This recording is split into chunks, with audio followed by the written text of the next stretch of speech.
Let me share my screen with you. And can you just let me know that you can see the screen? The screen should say IELTS Key Principles, Speaking, Starting Soon. Just let me know in the comments and then we can go.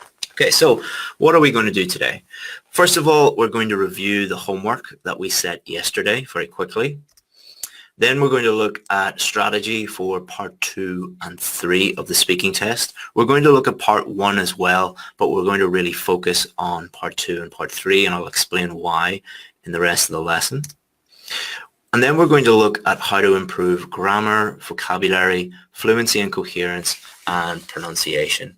These are the 4 things that we look at, okay? And these are the 4 things that the examiners are thinking about when they give you the grade. So, and we're also going to look at how to practice at home for free. So speaking is a skill. The more you practice it, the more you'll be able to improve it, obviously. For many of you, you're concerned that you don't have a teacher or you don't have English-speaking people to practice with. I'm going to show you how you can do this at home for free as much as you like. And then I'll give you a practice task at the end. Okay, so let's talk about yesterday's homework task. It's something really, really important that we need to think about, because this applies not only to yesterday's homework task, but anything related to IELTS practice. So there are 3 types of IELTS student, and only one will get the score that they need. We've been helping students for years and years and years. We've helped thousands of people get the scores that they need, maybe more than that actually. So we have seen that there are 3 types of students. 2 will not get the scores they need, and 1 will. Student A, I didn't get them all correct. I'm not good enough, and I'm going to fail. So we set you a task to complete 5 questions. And some people who don't get 5 out of 5, what they think is, I'm not good enough, I'm going to fail, and they just give up. And if you think this way, you're guaranteed to fail, because every time you make a mistake, you're going to think that that's because you're not good enough. And that's not actually true. Student B, the strategy didn't work. It's not good enough, and I'm going to fail. So other students don't blame themselves. What they do is they blame the strategy or the school or the technique or the teacher or the website or the course. And again, if you think this way, you're pretty much guaranteed to fail. But the student who's going to pass, student C, I didn't get them all correct. I need to learn from my mistakes, and then I'm going to pass. Okay, so you have these students who are going to pass, because what they do is they constantly improve by learning from their mistakes. If you got 5 out of 5 yesterday, great. You don't need to worry about those questions again. You can move on. But the people who got at least one of them incorrect, that is even better, because you can learn from your mistakes and then improve. And that is how students are successful. This student doesn't learn anything. This student doesn't learn anything. This student is constantly learning. And how do we improve our scores? By constantly learning. So treat each mistake like gold. Each mistake is extremely valuable and can be used in the same way that a gold bar can be used.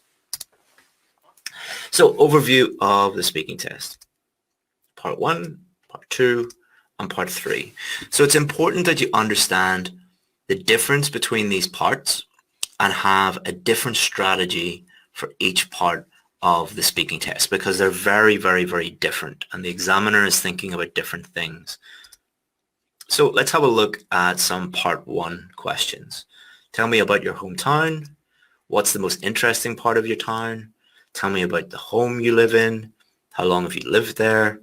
What do you like about living there? So they're normal, just everyday questions about you.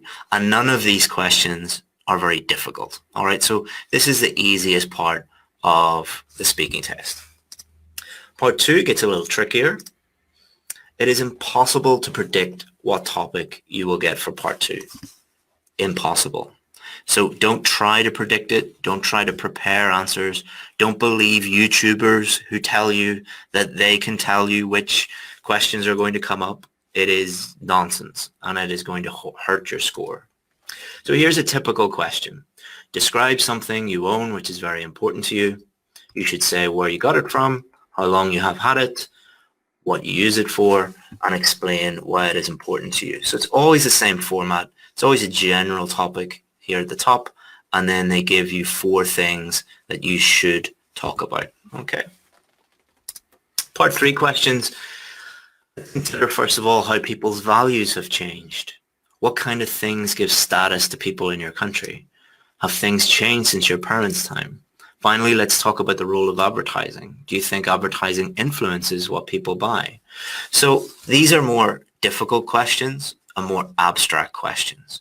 But you can see the style of questions for part 1, part 2, and part 3 are all quite different. Part 1, it's all about you. Part 3, none of these questions are about you. They're more like kind of academic style questions where you're talking about ideas and discussing ideas rather just everyday questions about you. So 3 sections, 3 different styles of answer. Part 1, normal familiar topics that require a short answer, short in quotation marks. These questions are all about you. Your performance matters, but you're not being judged in part one alone. So many people believe that if you give amazing answers for part 1, you're going to get a really high score. That is not true. You're being judged on the whole performance for every part. Part 2, you should be familiar with the vast majority of topics here. The vast majority, 99% of the topics asked here, you'll know a little bit about them. You'll be able to talk about them. Requires you to speak for up to 2 minutes without stopping. All right, you're talking for 2 minutes in a monologue fashion where just one person is speaking. You're not being asked questions. You're just talking for 2 minutes. And part 3, more abstract questions. These questions are more about ideas than about you. In the comments, lots of you have questions. That's great. Can you please just wait until the end of the lesson and then I'll answer your questions. I can't read and answer questions and teach at the same time in this format. Part 3, they require a significant amount of development. So these questions can be quite short. They're normally, 2 or 3 sentences. Part 3 requires you to fully develop your answer, to explain why you think that, give examples, show the other side of the argument maybe sometimes. And we'll talk a lot about that in the rest of this lesson. But it's really important you understand the different styles of question and the different styles of answer you're going to be given. So we're not going to look at a part 1 strategy because part 1 is quite easy and it's not the most important part. The most important parts are the 2 more difficult parts. These are the parts where the examiner is really going to be judging you. So part 2 and part 3. So let's give you a strategy, and this strategy has helped thousands of students get a band 7, 8 or even 9 on their IELTS test. So it's really important that you understand this. Many students fear part 2 because they have to speak for a long time, but there is nothing to fear if you master this strategy.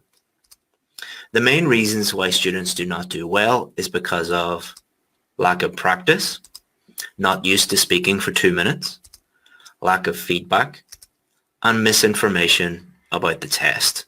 All right, so if you don't practice, you never speak for up to 2 minutes, you don't get any feedback on your work, and you're looking at YouTube videos that are telling you the wrong information about part 2, you're going to fail pretty miserably. That's obvious. So we need to get over these obstacles. So let's have a look at the part 2 sample question. So the format of part 2 questions is really important. There's always a general topic at the top, and there's always you should say, and then there's always 4 bullet points. So it's really important that you understand this format. General topic, what you should say, the bullet points, because this is crucial for the strategy. Part 2 strategy. You must talk about the main topic, and you must do this in a fluent way for up to 2 minutes. So the main topic, this bit, you must talk about this for up to 2 minutes. And you must only talk about this for 2 minutes. Okay? However, you do not need to stick to the bullet points. Talk about them in order, or even talk about them at all. So you do not need to talk about the bullet points. You can if you want to, but you don't have to. So you must talk about this. You can talk about these bullet points, but you don't have to talk about them all. You don't have to talk about them in order, and you don't have to talk about them at all. Why is this important? Well, this is important because what most teachers will teach you is you should talk about this, then you should talk about this, then you should talk about this, and then you should talk about this. And what happens to students is they talk about this for 10 seconds, and this for 10 seconds, and this for 10 seconds, and this for 10 seconds. That's only 30 seconds. And then they go, Or they talk about this one, and then this one, and then they get to this one, and they're like, I don't know what I use it for. And that affects your fluency. So knowing this information is extremely powerful, and it's some information that not a lot of teachers are teaching you. Feel free to use them, but do not rely on them. So you're free to use the bullet points, but do not rely on them. There are many other things that you can talk about. So what we are trying to give you is as much freedom as possible and as many options as possible so that you can speak as fluently as possible. So you could talk about, you could introduce the topic, like today I'm going to talk about this.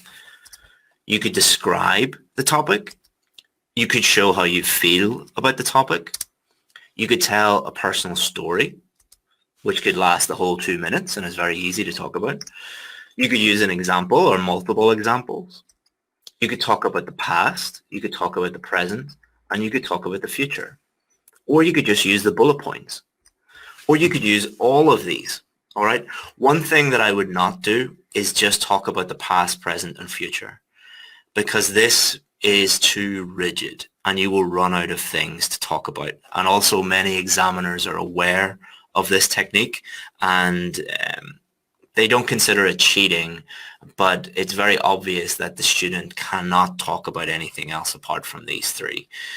So what this does is it gives you a huge amount of freedom, because you might look at the bullet points and think, okay, I know where I got it from, but I don't want to speak about any of the rest of them.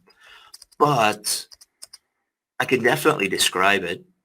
I can say how I feel about it, and I've got a really good personal story about it.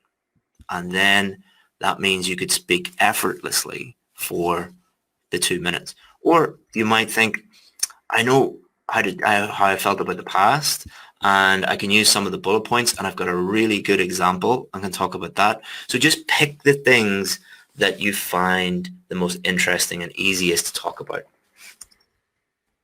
So for example, let's say with this one, you know where you got it from. That's easy to talk about. How long you've had it is not easy to talk about, so we're not going to talk about this one. What you have used it for is easy to talk about, so we're going to talk about this one. But explaining why it's important to you, you've no idea, or maybe this just takes like 3 seconds to talk about, so we're not going to talk about that one. A lot of you in the comments are complaining that the screen is not clear. The screen is clear. The problem is that your internet is not very fast. So try and switch to faster internet and it will become much clearer, okay? But you have a personal story, you can describe it, and you can talk about what you're going to do in the future. So now instead of 4 bullet points and 2 that you don't really feel comfortable talking about, you have 5 that you feel very, very comfortable talking about. Okay, so that makes everything so much easier. And anything that makes it easy for you to talk about is a very, very, very good thing. So part 2 strategy. Number 1, look at the question. Number 2, decide which of the bullet points you feel comfortable talking about. Number 3, add other things you would like to talk about from the list that we gave you. Number 4, make a plan or think about your answer. Remember, you have a whole minute to prepare this. And then number 5, speak until the examiner stops you. Just keep talking until the examiner stops you. Believe me, the examiner will stop you. They do not want to be in the room any longer than they have to be. Okay, so part 2 strategy. Just to reiterate, it is essential that you practice this before the exam. You cannot look at this strategy and immediately become better at task 2. That is not how it works. What you need to do is practice this over and over again until you could teach it to someone else. Once you practice this strategy enough, it will be like riding a bike. I'll show you later how you can practice. So that is part 2. And what we're going to do now is thank you guys for saying the screen is clear. You don't have to tell me that 100 times. Thank you very much. You don't have to say that again. We understand what the problem is. Okay, so part 3. Part 3, in my opinion, is the most difficult part. Not just in my opinion, in all examiners' opinions, in Cambridge's opinion. This is where they're really going to test you. It requires you to discuss abstract ideas and develop your answers at length. So abstract ideas, not about you, just about ideas, and develop your answers at length. Really develop your answers. That is what you should be focusing on. Do not worry if you get very difficult questions. The examiner will ask you more difficult questions if they think you are good. Okay, so this is how part 3 works. This is a little secret that not many examiners or teachers will tell you. So in part 3, the examiner has a range of different questions. Some of those questions are going to be easy, so they're going to have some easy questions. Then they're going to have some medium questions, and then they'll have some difficult questions. If they don't think that you're a very high band, like they think that you're band 4 or 5 or something like that, they'll just ask you the easy questions. If they think that you're a little bit higher, 5, 6, 7, they'll ask you the medium questions. If they think that you are very good, band 7, band 8, band 9, they'll ask you the more difficult questions because they're trying to really test you. They're trying to really stretch you. So when you get a difficult question in part 3, you should be very happy. You're like, thank you.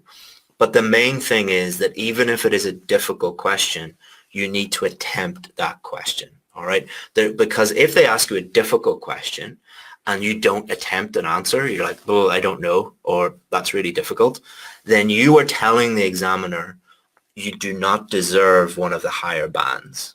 All right. What you're doing when you're attempting the answer, you're saying, I deserve one of these higher bands, and here is my attempt to get one of them. All right. It's really, really important that you understand that.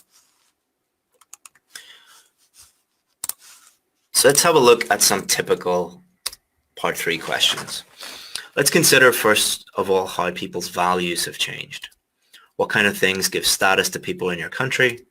Have things changed since your parents' time? And finally, let's talk about the role of advertising. Do you think advertising influences what people buy?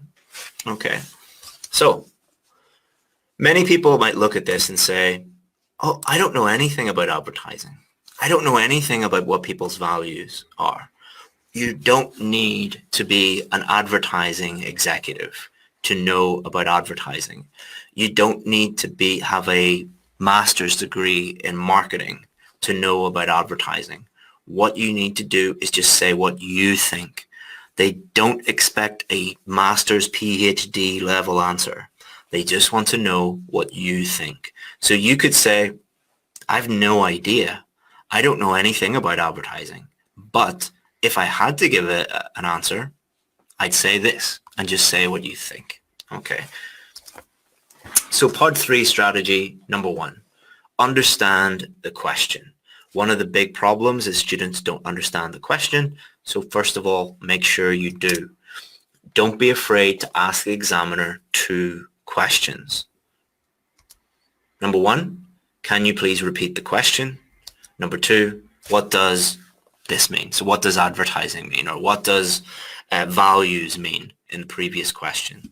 Because sometimes students hear the question, but like all human beings, you need to hear some questions twice to understand them, or there might be one word or phrase you don't understand. So just say, like here, sorry, for this one, what kind of things give status to people in your country? Status? What does that mean? Sorry. Or this one, have things changed since your parents' time? Sorry, what do you mean by my parents' time? I mean the 70s, 80s, 90s, those kind of decades. Or this one, do you think advertising influences what people buy? Influences, I don't understand what that means. And the examiner will then say it affects what people buy. So they'll explain it in a different way. And that's their job. Their job is to do that. Someone says if I ask the examiner, he will automatically instruct me to leave. That's it. That's a joke. Yeah, I understand that's a joke. Remember, you're paying for a service. You are the client. And in any scenario where you are paying money, you deserve a certain level of service. If they do not give you a good enough service, go and immediately complain and ask for a refund. If you don't do that, then you have only yourself to blame. All right? That's your fault. It says some gurus say do not repeat the question. Some gurus have no idea what they're doing. All right, so if you listen to gurus, you're going to be in a lot of trouble because gurus have no idea what they're doing. What are the drawbacks of low-cost air travel? So, for example, you could say low-cost air travel. They'd be like budget air travel, travel that doesn't cost a lot of money. Okay. So, part 2, attempt the question. If you get a difficult question, you should be very happy. Don't laugh or say something like, that's a difficult question, and then say nothing. A lot of students from certain countries, when they are nervous, they just laugh, and that's fine. That's totally natural to do that, but don't do that in the speaking test. Just laughing is not an answer, all right? You can laugh if you want, but make sure you back it up with an answer. If you really have no idea, just be honest with the examiner. And don't be afraid to lie, all right? Do not be afraid to lie. If you have really nothing to say, just make something up, all right? The examiner is not judging you on your honesty. So part 3, strategy part 3, develop your answer. This is the most important part. It is imperative that you fully address the question asked. Think of it as task 2 IELTS writing question. You need explanations and examples. The examiner must understand your position on the question, all right? So in a task 2 question, you can't just put down a bullet point. You need to develop those by explaining the point, providing examples, and this is a good way of answering part 3 questions. Very simply, give your answer, explain the answer, and give an example or personal story of the answer. And then optional, you can show the other side of it. Okay, so I'm going to give you an example now and show you what I think. All right, so do you think advertising influences what people buy? Yes, it does. Here's why that's true. Here's an example or a personal story of how that's true. That is the strategy of developing your answer in a nutshell. No, it does not. Here's why that's true. Here's an example, personal story of why that's true. Or you can combine the two. You could say, some people think this, here's why they think it, here's an example of that. Other people think the opposite. Here's why that is, and here's an example of that. So you're fully developing your answer. So let's look at a sample answer from one of our students. Some would say that it does because companies spend billions every year on advertising. If it didn't work, they wouldn't spend so much money on it. For example, Coca-Cola has billboards and TV advertisements in every country in the world, and most people choose Coke if they want to buy a cola. However, others would disagree and say that it doesn't influence what people buy because there are thousands of smaller brands that have no advertising budget and they do just fine. I buy all my clothes from a small charity shop, which obviously doesn't spend too much money on ads. So you can see they've answered the question, explained it, gave an example, shown the other side of it, explained it, and then they've given a personal story. Okay.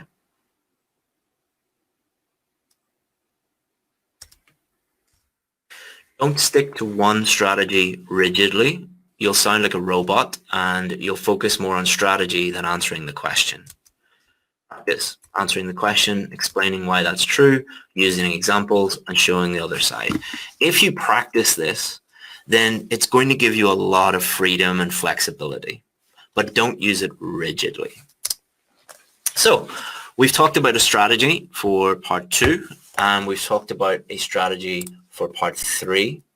It's really important that you practice those 2 strategies until you master them. And by master, I mean that you could just teach someone pretty much without thinking about it. Get to that level and you will get the score that you need. It doesn't take that much work and you're going to be practicing your speaking at the same time. Now we're going to look at the speaking skills and systems, which are fluency, vocabulary, grammar, and pronunciation. These are the 4 things that the examiner is thinking about while they are giving you your test. And the only 4 things. They don't care about what clothes you wear, body language, eye contact, how you greet them. They don't care about any of that stuff. Only they care about fluency, grammar, vocabulary, pronunciation. Those 4 things and those 4 things only. So we really need to focus on them now, and we're going to. So let's start off with fluency. Fluency does not mean speaking quickly. You do not get extra marks for speaking as quickly as possible. It means speaking naturally without unnatural pausing, hesitation, or repetition. Remember that I did not say without pausing, hesitation, or repetition. The key word there, I'll put it in red so that everybody can really pay attention to it, is unnatural. Oh, what am I doing? Everybody pauses. Everybody hesitates. Everybody repeats words. That is just normal. When you speak in your native language, you do that. What the examiner is looking out for is unnatural pausing and hesitation and repetition caused by your lack of speaking skill or your lack of English. Most people have poor fluency for 2 main reasons: language-related fluency problems and content-related fluency problems. Okay. Fluency problems related to content. Think of your brain as a computer. The part that deals with speech and language is just like your operating system. Think about it as Windows or iOS. If there are too many programs open at the same time, your computer will slow down. You do not get extra marks for impressive ideas, so why worry about them? So this is why students really struggle with fluency, because they're trying to think of lots and lots of impressive ideas. That is like having too many programs open on your computer. That is going to slow down your computer. It is going to affect your fluency. Why would you do that if you don't get any extra marks? There are no extra marks for impressive ideas. So do not overthink your ideas. Only use simple, easy to think of, easy to talk about ideas, because there are no marks for good ideas on the speaking test. Next, the second one related to fluency is language. Thinking about grammar and vocabulary will cause fluency problems. The more you think about grammar and vocabulary, the more likely it is that you will have fluency problems. There are two solutions to this. Improve your grammar and vocabulary long term, and relax in the short term. All right, so what do I mean by relax? If you get two students and one of those students really focuses on grammar and vocabulary and the other student doesn't think about grammar and vocabulary, they will both get the same grammar and vocabulary score because thinking about it doesn't improve it. But the one that thinks about it is going to suffer with their fluency. The one that doesn't think about it is going to suffer none at all because they're nice and relaxed. Everyone makes mistakes, and just accept that you are going to make mistakes. So a little exercise. Get a part 2 question. Do this after the video today. Record yourself doing a 2-minute monologue. First time, really focus and think about grammar and vocabulary. And the second time, don't think about grammar and vocabulary at all. Just focus on being as fluent as possible, speaking at a natural pace without unnatural pauses and hesitations.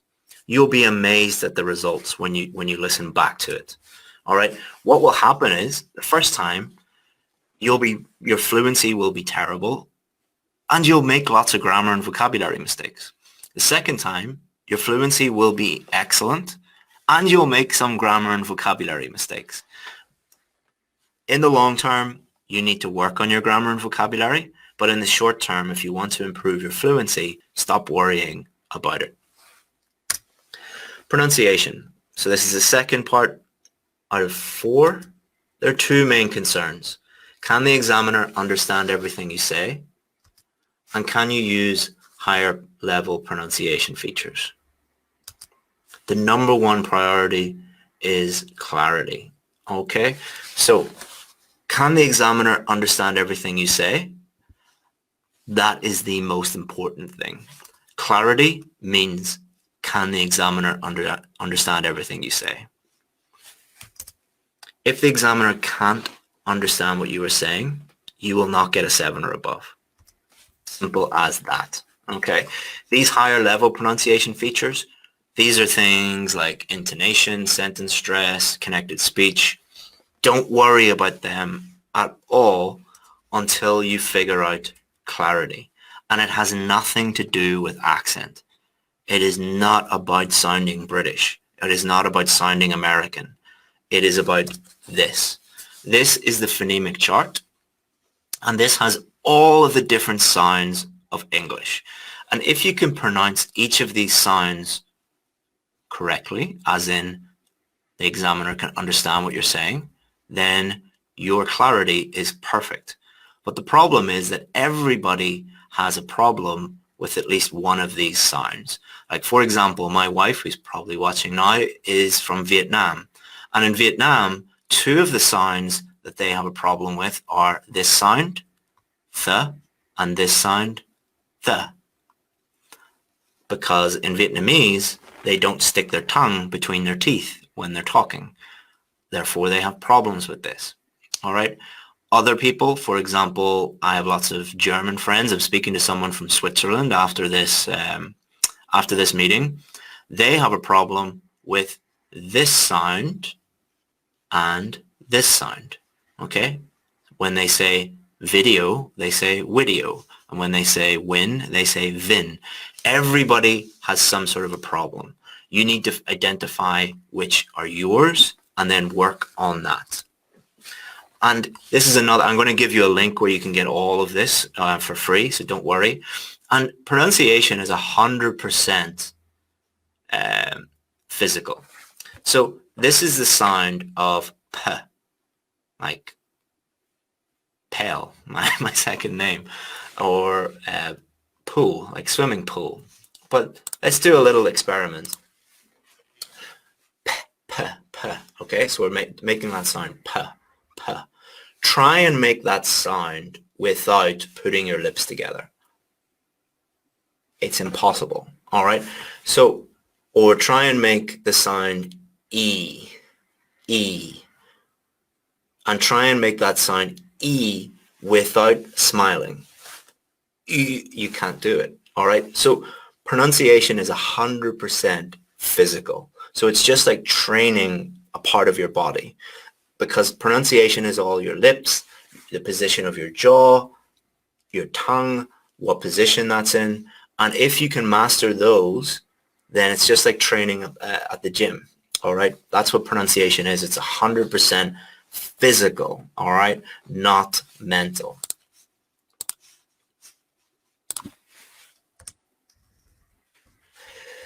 So there are also some higher level pronunciation features. These include word stress, sentence stress, intonation, connected speech. And I could make a whole course just on this, and I actually have in my VIP course. But for now, Google IELTS pronunciation guide and you'll get everything you need for free. So if you Google IELTS pronunciation guide, it will take you to our website. So if you go to IELTS pronunciation, it might even take you there. Might even be the first one. Yeah, it's the fourth one. All right. If you go here, IELTS pronunciation guide, it'll take you to our website and it has everything there for free. Okay. So just Google IELTS pronunciation or IELTS pronunciation guide and it'll take you there. Third thing is grammar. You do not get extra marks for using every complex tense or grammar structure. Let me just say that now. What most gurus will tell you is that if you go and memorize lots of complex tenses and grammar structures, you'll get a high score on the speaking test. Like what most gurus say, that is bullshit. You get extra marks for clearly communicating with the examiner. This test is a communication test. It is an English communication test. It is not a memorization test. It is not a show me how many tenses you memorized test. It is a English communication test. You should see grammar as a tool that will help you clearly communicate. Yep, sorry, thought that.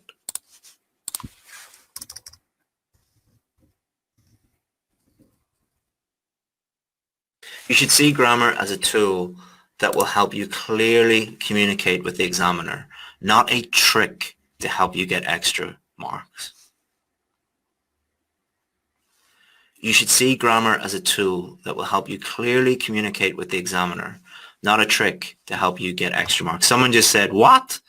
I've been working on complex words for 2 months. Is that all going in vain? Yes, and that's your fault because you chose a guru or a teacher who was teaching tips and tricks and hacks and shortcuts. And by taking a shortcut, you just wasted 2 months of your life. Shortcuts do not work.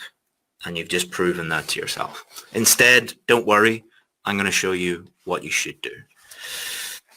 There are 2 things you need to consider. Range and accuracy. Range is the range of vocabulary that grammar that you use. And accuracy is how many mistakes are you making? All right. Are you making those structures, those sentences without any mistakes in it? Grammar range. What do you normally do on the weekend? What did you do last weekend?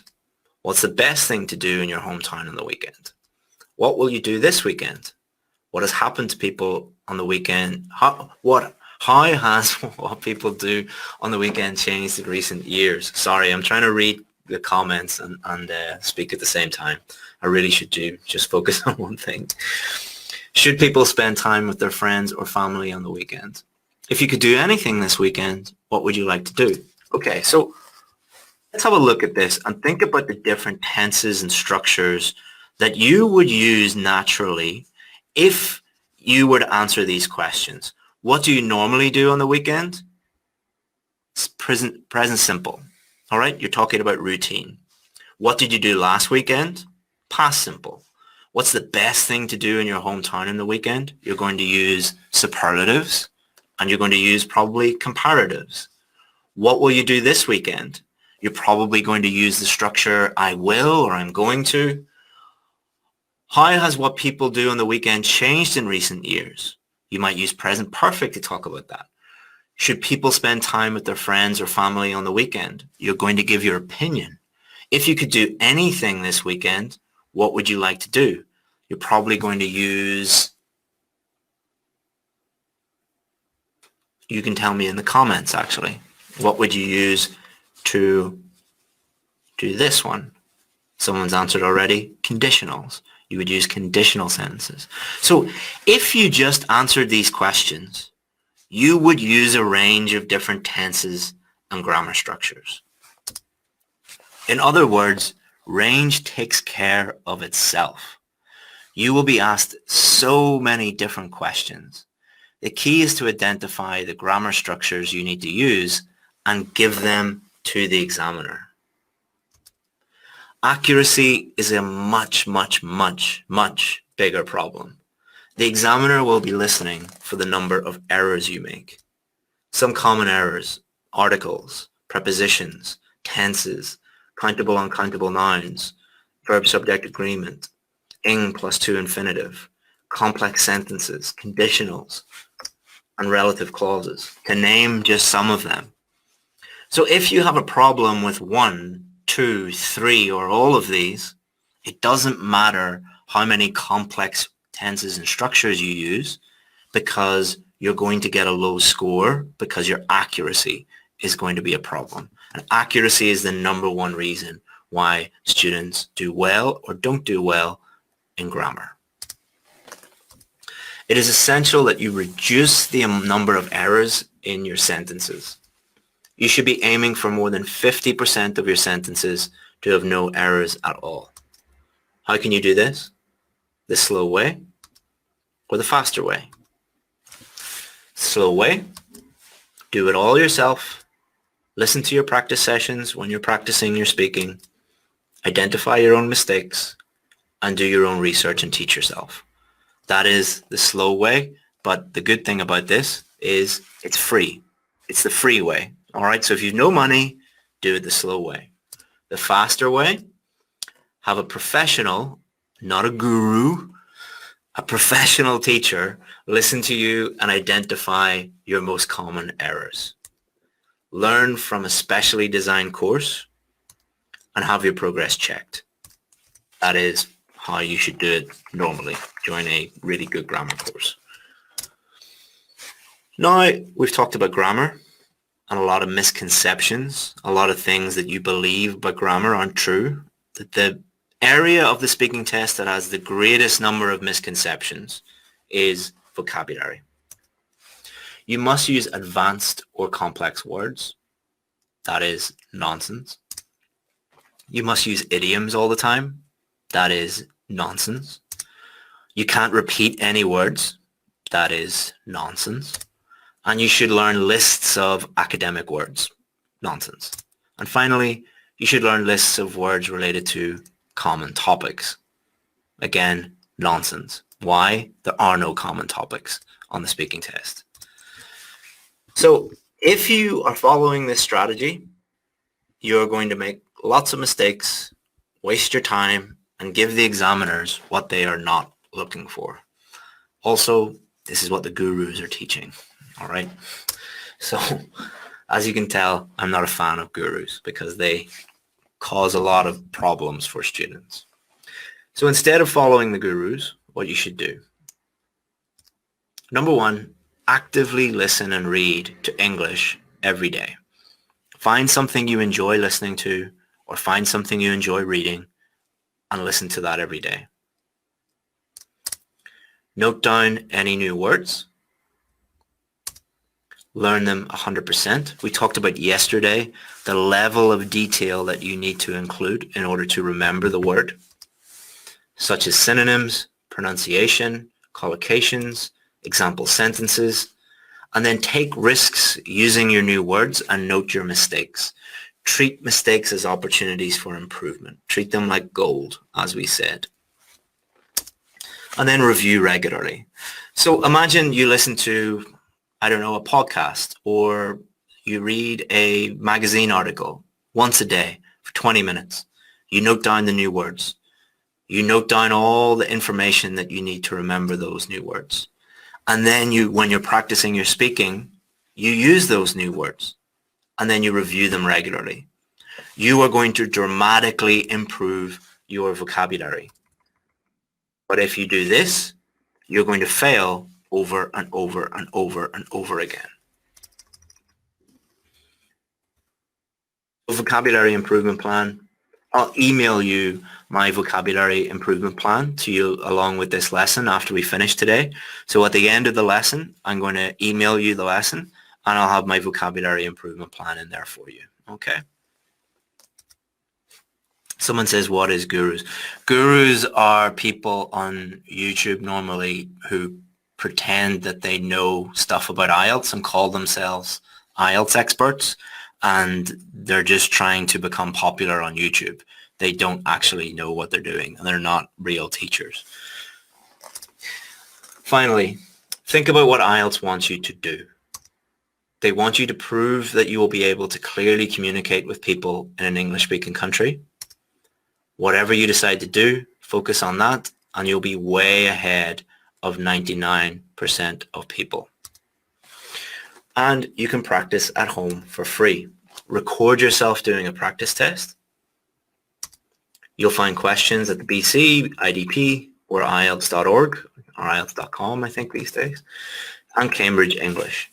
Okay, so if you Google practice questions BC, practice questions IDP, practice questions IELTS, or practice questions Cambridge English, you will get some practice questions. Listen back and think about your performance. So you're going to record yourself on your phone, and then listen back and think about your grammar, your vocabulary, your pronunciation, and your fluency. So what did we learn today? Strategy for each part of the test, how to improve grammar, vocabulary, fluency and coherence, and pronunciation, and how to practice at home for free.